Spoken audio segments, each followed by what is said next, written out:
Hello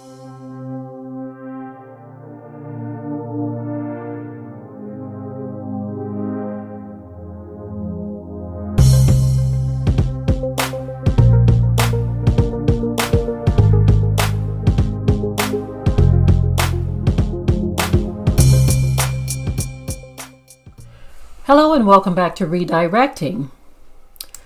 Now apparently Ghana has made over $1 billion during the year of return. Now I've talked about that a lot on this channel, not specifically the $1 billion, but the whole year of return thing, the 400-year prophecy and all of that. I'm not going to really get into the 400-year prophecy thing because the focus right now is on the $1 billion that Ghana apparently made. Now, many of us, especially those waking up to who we are, I'm not going to say coming into the truth because knowledge of self is not the only truth to be known. But many of us, we were excited at some point in this partial awakening. And we're like 400-year prophecy, 400-year and this and that and year of return. And Ghana's asking us to come back. And they've asked for our forgiveness for selling us into slavery and just so many things thrown at us like this. And we're like, so much information. A lot of people got excited. A lot of people looked at biblical prophecy and, there was a point in time where we started looking at things and we said, you know what? According to biblical prophecy, so many other things have to happen first. And we are fastly approaching this 400 years. And so this ain't happening yet. So something ain't lining up. That's kind of like where we were with all of this. Because again, when you come into what they call the truth, so much information is thrown at you and you're just trying to sort through it all, trying to make sense of it all. And in trying to make sense of it all, some things begin not to make sense at all.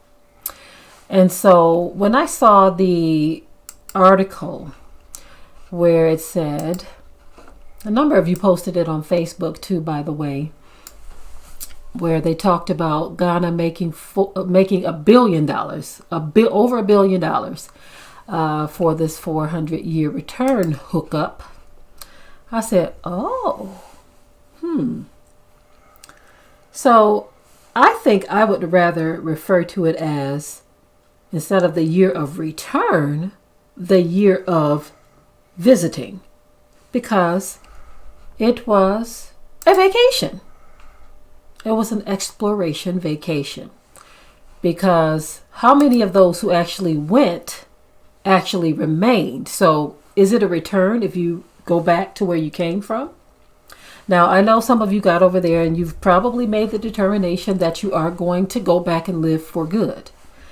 Some of you got over there and you said, you know what, this was a great visit. I enjoyed myself. I learned so much. I met a lot of people, but that's as far as it's going for you. Okay. A lot of different attitudes and thoughts about where you're going to remain. Okay. Now, what I find sad about all of this is you have those who are so offended by anyone who opposes the real motive behind the year of return. What is his name? Roland Martin. He had a video where he was putting people in check, those who had anything negative to say about the year of return. You have to understand, people like Roland Martin and any other who has anything to say to other people who have did videos where they are talking about the deepness of the year of return and how a lot of people are using this as a way to cushion their pockets. They were talking about, one sister was talking about two supposed black billionaires. I think they used to own a cable company or something. She did an in-depth video. What is her name? I can't think of her name. But she used to be affiliated with Boyce Watkins at some point. But she brought some very important information. Lavette or Yvette or something like that. But anyway, she talked about these two brothers who were making money off of the year return. They own businesses. I think they're stationed in St. Louis or whatever. And they have they've went through a lot of financial ups and downs. And so she was talking about how the year of return was just another financial venture for them. But for a lot of our people who went over there, they used these services that were charging them exuberant amounts of cash. I believe she was saying that some people were paying as much as $5,000 or more, $5,000 to $10,000 just to get over there. Now, imagine you have a family, husband and wife. And this is per person, for one person, a husband and wife and children. So somebody can't go if you don't have. Just say you had 2 children, husband and wife, and it's $5,000 to $10,000. If you don't have $20,000 to $40,000 to travel to get there, then you can't go.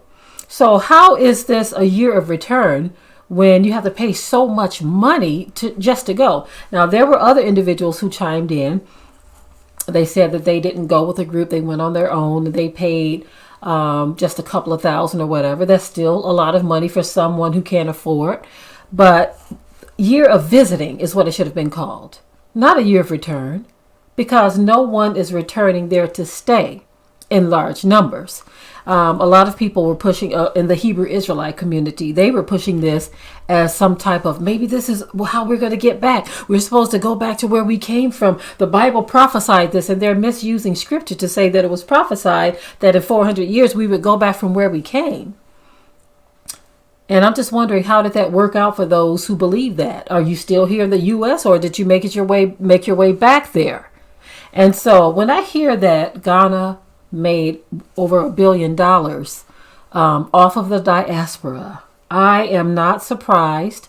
I'm not going to say that I'm upset either. Let me tell you why. Because our people, especially here in the U.S., frivolously spend money on everything. So I got to bring this point home too, family. We frivolously spend money on everything, any and everything. And we like to talk about how much money we spend on things. And so one point of view that I have about Ghana making $1 billion off of the year of return is at least some of it ended up in the hands of some of our people. That's all I can say. Now, I don't agree with the fact that everyone likes to take advantage sometimes of, they call us liquid money. I've talked about that too. They call us liquid money. There's nothing wrong with supporting your people, supporting black business, but a lot of these liquid money people don't even like to support black business. As a matter of fact, if you are a black person with a business, a lot of these liquid money people, they say that you're trying to get over on black people, while at the same time throwing their money away in other markets. They'll buy the hair from the Asians. They'll buy other things from the Arabs and all these other people, right? And they have no problem with it. They'll spend hundreds of dollars on Jordan shoes and all this other stuff. But you start a business. Somebody looking like you start a business. And they'll say you trying to rob them or rip them off or take advantage of them. You see, we are in a tripped out situation all over this planet. You see, so in a sense, I'm like, Ghana, you telling us, you selling us this dream of year return when really you wanted some of our money. Okay. But then I have to say, well, our people are blowing the money anyway. So why not give it to somebody that's black? Right. But then I say, but why are you doing this to us? You all sold us and now you want something from us. There are so many different ways to look at this stuff, family. It is what it is. Some of you are going to be offended by this video because you're like, how dare you talk about the motherland? I'm not talking about the motherland. I'm talking about the people of the motherland who look at us like liquid money just like everybody else. While this liquid money don't even want to support their own. You understand what I'm saying? I'm trying to be fair and balanced all around. We don't want to support each other's business. We want to support everybody else.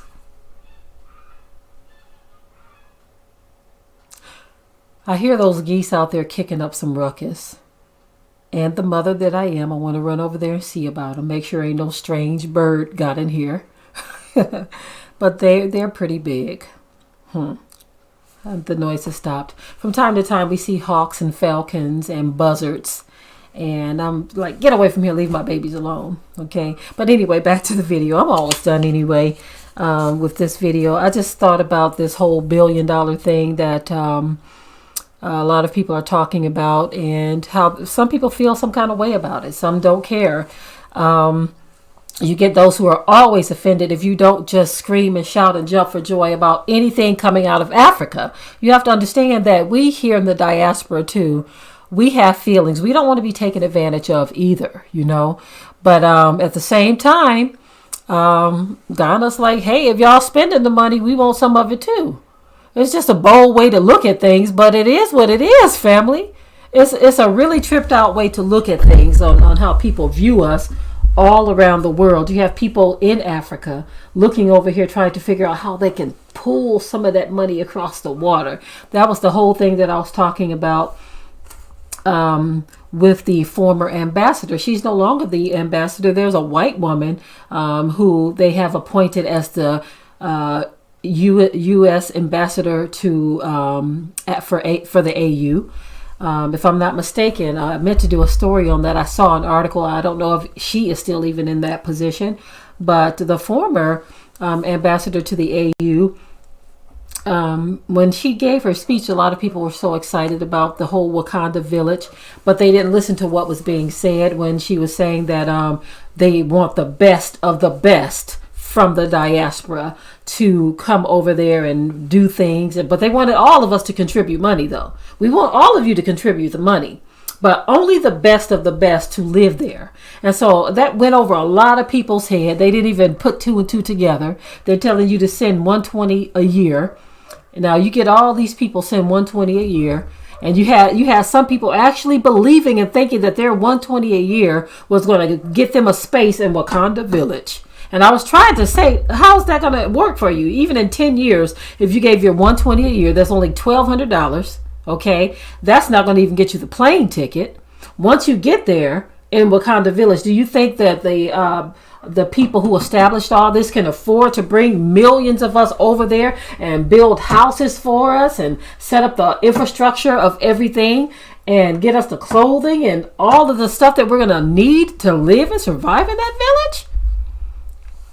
I'm always trying to get my people to think, but as usual, you'll get those who lash out at you and say that you're just a naysayer and you don't want to support Africa and this and that and that and this. And the whole time I was saying, well, what is the AU doing for the people that are already there? And why are some of the people that are already there trying to get the heck out? Now, I say that in love to my people in Africa. Those of you who understand, those of you who message me and know what I'm talking about, you don't feel offended. But those of you who feel offended is because you know I'm telling the truth, but you don't want to hear it coming from across the water. Nobody wants to be taken advantage of, okay? And I get a sense that that's what this whole year of return was. But I got to say it again. They're like, hey, if y'all spending the money anyway, why not let us get some of it, okay? I'm sorry, family. I know somebody's going to be offended by this one, but it is what it is, and I'm out of here. Be sure to